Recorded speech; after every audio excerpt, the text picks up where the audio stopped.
Welcome to the secret world of the Hanamachi. You think you know everything about Japanese geishas? Think again, because tonight is very special. We are going to uncover the hidden hierarchy of the flower streets. The difference between an apprentice Maiko and a master Geiko is shocking. Look at all these people around me. Everyone is hoping to catch a glimpse of them.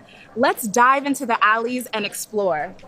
Over there, you can spot an apprentice Maiko instantly by her long trailing obi sash and the incredibly bright, colorful kimono. The heavier the makeup and the brighter the colors, the younger the apprentice. It is all about catching attention and standing out. We are walking down the cobblestone streets now, past the traditional machiya houses where they actually live and train for years. These wooden lattices are designed so people inside can see out, but we cannot see in. It is a very secretive society.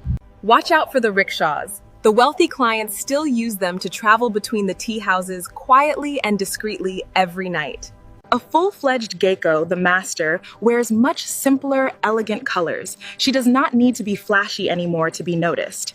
Their art speaks for itself.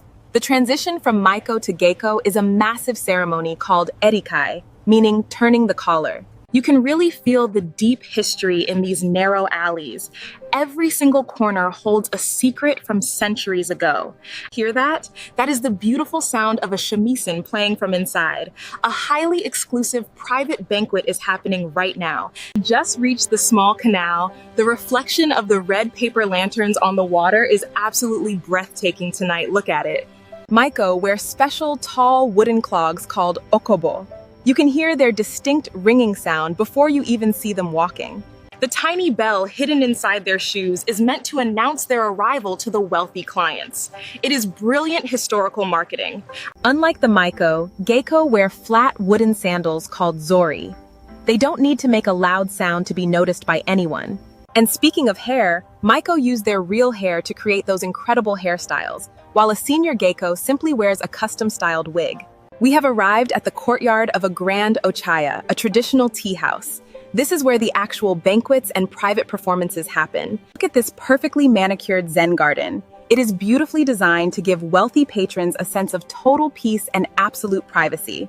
You cannot just walk in here. They operate on a strict rule of Ichigen-san Okotowari, which means absolutely no first-time customers are ever. You must be introduced by an existing VIP client. It is a closed system built entirely on deep trust and centuries of strict tradition. Inside, a Geiko is not just pouring drinks. She is a master of conversation, classical dance, and traditional games that entertain the important guests. A single evening here can easily cost thousands of dollars. The patrons are paying for the illusion of a perfect, untouched historical dream world. It is so quiet out here in the garden, but inside those sliding doors, it is a whirlwind of sake, music, and high-class entertainment. Wow, the contrast is absolutely crazy. We just left the quiet tea house, and now we are at the vibrant local street food market. Can you see the steam rising from those stalls? The smell of grilled yakitori skewers and sweet soy sauce is making me so hungry. Even the Geiko get hungry, but they would never eat standing up out here. Their public image must remain perfectly poised and deeply mysterious. If a Maiko wants a snack, her assistants will secretly buy it for her. Everything is carefully managed to preserve their untouchable, doll-like persona. The colorful banners fluttering around us are so lively. This loud market is where the normal citizens gather, while the VIPs are hidden away. It is literally two completely different worlds existing side by side in the exact same district. The strict social hierarchy touches every single part of life. We have walked away from the loud market, and now we are standing in front of a stunning Shinto shrine. The energy here changes completely.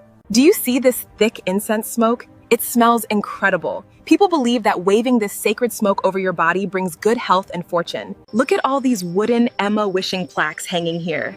Many young Maiko come to this exact shrine to pray for success in their training. Becoming a top Geiko is fiercely competitive. They dedicate their entire youth to mastering classical arts, so they definitely need all the luck they can get. The deep night sky above the shrine feels so peaceful. It is a moment of quiet reflection before they return to the chaotic banquet halls. A Geiko's life is bound by endless rules, from how they walk to how they pour tea. Even their private prayers are done with perfect grace. There is a hidden pathway right behind the main shrine. Very few tourists ever find this spot. Let's sneak in and see where it leads. Oh wow, this is a secret garden pathway. The bamboo fences and glowing green moss make it look like a fairy tale. There are scattered cherry blossom petals falling right now. This is the exact kind of beauty that Japanese poetry and art have celebrated for centuries.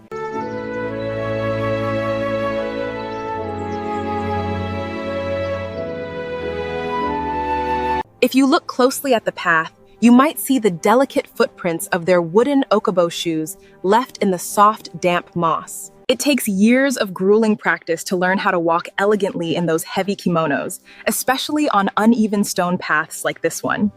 Every Geiko sacrifices a normal life for this art.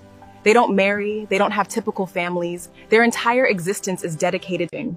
But in return, they earn immense respect and become living symbols of Japanese culture. It is a beautiful, yet incredible. This path leads straight toward the entertainment district's core.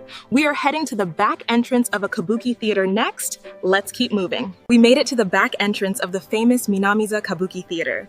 The wooden architecture here is massive and completely covered in colorful playbills. Geiko and Maiko are closely connected to the kabuki world. The actors and the geisha share the same traditional arts and exclusive entertainment circles.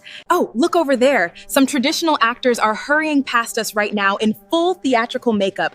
They are getting ready for the night performance. Historically, the first geisha were actually men, known as taikomochi, who entertained guests with jokes and stories before the women took over the profession. When a Maiko attends a kabuki play, it is a massive event. They sit in the front rows wearing their absolute best and brightest kimonos. The dramatic lighting casting shadows on the wooden walls makes this place feel so cinematic. It is like stepping right into a historical movie set. Let's leave the theater behind and head down the street. I want to show you exactly where they get those incredible, mind-blowing silk outfits. Welcome to the traditional silk shop. Just look at the beautiful kimono displays illuminated in the windows. These are not just clothes, they are art. A single authentic silk kimono for a Maiko can cost as much as a luxury sports car, easily reaching tens of thousands of dollars. And they do not even own them. The outfits belong to the Ochaya, the boarding house where the Maiko lives, which pays for her training. The folding screens behind the glass show the intricate hand-painted patterns. Every single season has its own specific flowers and colors that must be worn. If a Maiko wears a cherry blossom pattern in late summer, it is a massive social disaster. They must perfectly reflect the current nature outside. These elegant wooden sliding doors are so beautifully crafted. Inside, the master weavers spend months creating the massive obi sash. My silk kimono feels amazing, but I cannot imagine wearing the full historical layers. It weighs almost 20 kilograms with all the heavy accessories attached. We have learned so much about their wardrobe, but now it is time to see the entire Hanamachi district from above. Let's climb the hill. Wow, look at this. We finally made it to the top of the hill, and the view over the entire Hanamachi district is breathtaking. From up here, all those glowing red lanterns look like a river of fire cutting through the old, dark wooden houses of Kyoto. This is where the magic happens.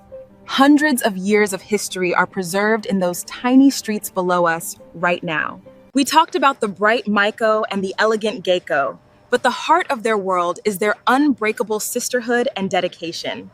Even in our modern digital era, these incredible women choose to keep these ancient artistic traditions alive for the future generations to see. There are three main rules every apprentice must follow: absolute discipline, respect for the older sisters, and love for traditional art. It is a tough lifestyle, but standing up here, looking at this eternal city, you can truly understand why they do it. This secret world is slowly opening up, but it will always keep its core mystery safe from the outside world's prying eyes. Next time you see a photo of a geisha, you will know the immense sacrifice and beauty behind that white makeup. The stars tonight are so incredibly clear. It feels like time has completely stopped for us up here on this quiet hill. This journey has been so eye-opening for me, and I am so incredibly happy that I got to share it with you. Old Japan has a way of stealing your heart, especially when you dive deep into the mysteries of the flower streets. I hope you felt the magic of the Hanamachi tonight as much as I did while exploring these ancient, winding paths. If you loved this deep dive into Japanese culture, make sure to join me for my next historic adventure very soon. Thank you so much for exploring with me tonight. Stay curious, Take care, and I will see you in the next vlog. I could not just end the vlog right there. I realized we are right next to something incredible. The night is still young. See that giant brown cedar ball hanging above the entrance? It is called a sugidama, and it signals that the fresh sake is completely ready. Geiko and Maiko are absolute masters of pouring sake, but understanding how this traditional rice wine is brewed is a whole different ancient art form. The sweet, fermented aroma in the air here is incredible. They use these massive wooden cedar barrels that are well over a century old. When a Geiko pours sake at a banquet, the patron's cup must never run empty, but she rarely drinks it herself while she is working. There are strict drinking games too. If a patron loses, they have to drink fast, but the Geiko always ensures it remains super elegant. This specific historic brewery actually supplies the most exclusive tea houses we saw earlier. It is all one big interconnected local economy here. Let's leave the brewery and head down to the quiet Riverside. I know a perfect secret spot to just sit, relax, and soak it in. We are now at the calm Riverside. The small wooden boats docked here look like they are literally sleeping under the glowing moonlight. During the hot summer months, the tea houses build wooden platforms right over this dark water so guests can enjoy the cool, fresh breeze. Listen closely to that. The peaceful ambient sounds of the flowing water are the perfect contrast to the loud street food market we visited before. Centuries ago, wealthy merchants would actually arrive at the secret tea houses by these small wooden boats instead of walking through the crowded streets. Even sitting here safely by the water, I have to be careful with my kimono. The vintage silk is so delicate and easily ruined by moisture. It is moments exactly like this, away from the crowds, where you truly feel the deep soul and quiet poetry of historic Kyoto. But the night is not over just yet. There is one more legendary alleyway hidden in the shadows that we absolutely must find right now. We finally found it. This deeply hidden ancient alleyway is completely off the map, known only to the absolute inner circle of the Hanamachi. There are zero tourists here, just the pure, untouched silence of history. You can literally hear a pin drop on these old stone pavements. See that single flickering lantern in the distance? It is like something straight out of a ghost story or an ancient Japanese folklore tale. This is the exact route the top Geiko take when they finally return home from their banquets long after midnight to avoid all attention. These cold stone walls have witnessed centuries of whispered secrets, broken hearts, and incredible triumphs of the women who... The contrast is wild. We went from the bright, flashy world of the young Maiko to the absolute shadowy discretion of the master Geiko. People often romanticize their lives, but the reality is a story of incredible discipline and giving up personal freedom for the sake of art. They have extremely strict curfews and rigorous daily training schedules that start early in the morning, regardless of how late they work the night. It takes a very special kind of strength to carry that cultural weight on your shoulders every single day while smiling perfectly for strangers. Right down there at the very end of the street, I want to show you the most respected and famous house in Kyoto. Here it is. We are standing quietly in front of the ornate wooden door of a legendary geisha boarding house, known as an Ochaya. Do you see that subtle glowing lantern hanging above the entrance? The symbol painted on it is the proud family crest of this specific house.